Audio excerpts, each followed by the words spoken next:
Well, hi everybody. Hello, my name is Gavin Boyle and I'm the Chief Executive of the University Hospitals of Derby and Burton.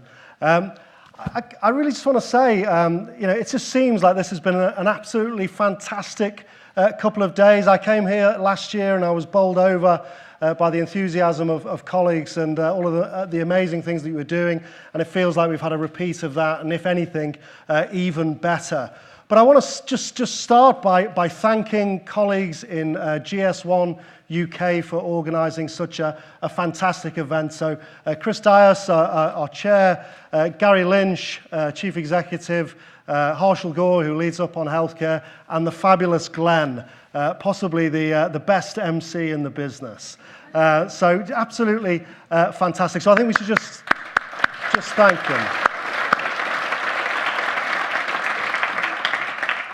And one of the things that I do that's a real pleasure is I'm asked to be the sort of NHS link on the supervisory board at GS1 UK.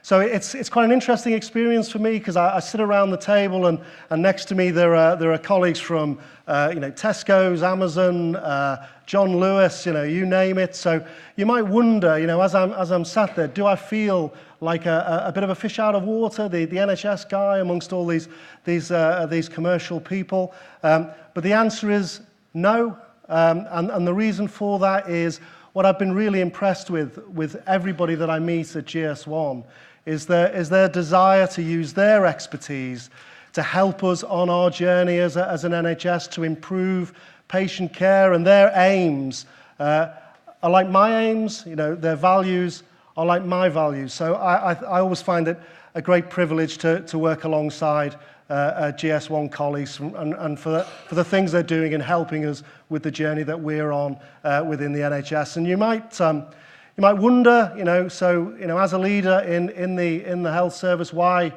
am I so passionate about this? Why do I think it really matters? But I mean, the reason is, I've actually got a really simple job as a chief executive of an NHS trust, and I have just two priorities really. So my first priority is to deliver fantastic care for the patients that I serve, for the communities that I serve, and my second priority is to try and be the best possible place for my people to work. So really that's what gets me out of bed in the morning. So when I'm thinking about GS1 standards and the application of this technology, what excites me is that I think it speaks to those two priorities. And I'll give you an example. So, Glenn mentioned it right at the beginning, but a simple thing we're trying in my organisation is a vital signs monitor with a scanner. So you can scan the patient, you can scan the member of staff, all the information goes straight up onto the electronic patient record, job done, saves a minute and a half. Now you might think, well, minute and a half, that doesn't sound like much, but it's 1,000 beds, it's 6 times a day, do the maths, just off the top of my head, that's 2.8 million minutes a year. As Glenn said, that's 25 to 30 members of staff. So you might still be saying, well, so what? So what does that mean? So what does it mean to those nurses, healthcare assistants working on the ward? What it means is they've got a little bit more time. They're feeling a little bit less pressured. They're feeling a little bit less stressed. They're more civil to each other because they've got time to do that. And what that means is you're creating an environment where they're much less likely to make mistakes. So that matters to me. What does it mean for the patients? It means that those nurses that are caring for them on that ward have got a little bit more time to spend with them, talking to them, recognizing them as a human being. So it might be, scanning technology that's behind it, but actually what it means is it's helping me to make my organisation a better place for patients and a better place to work, and that really matters. So I guess just to end, I thank GS1 UK, but I also want to thank everybody in this room. We've got suppliers and service providers here that are coming on this journey with us, so thank you to them.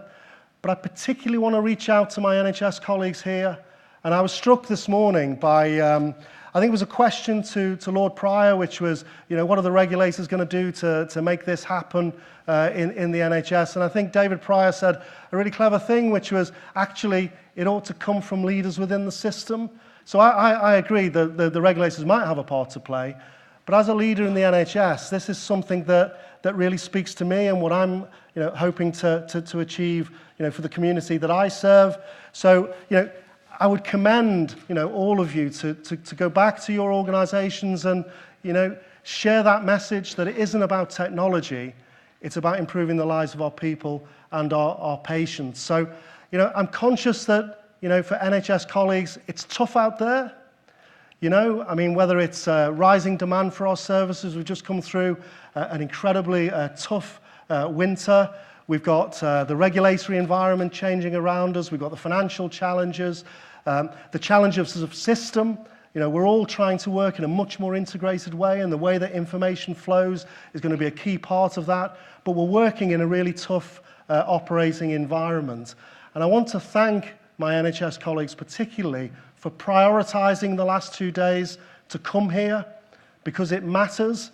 And I think the reason why you've chosen to prioritise your time in that way is because you're visionary, you're looking forward, you're trying to find the answers to today's problems, looking at how we can be innovative and creative in how we approach those challenges. And I guess, just what I want to say is keep the faith, keep on keeping on. This matters, it's a journey that's worth pursuing. It will make a difference to the people that we serve, and that ultimately, that's the reason why we're all here.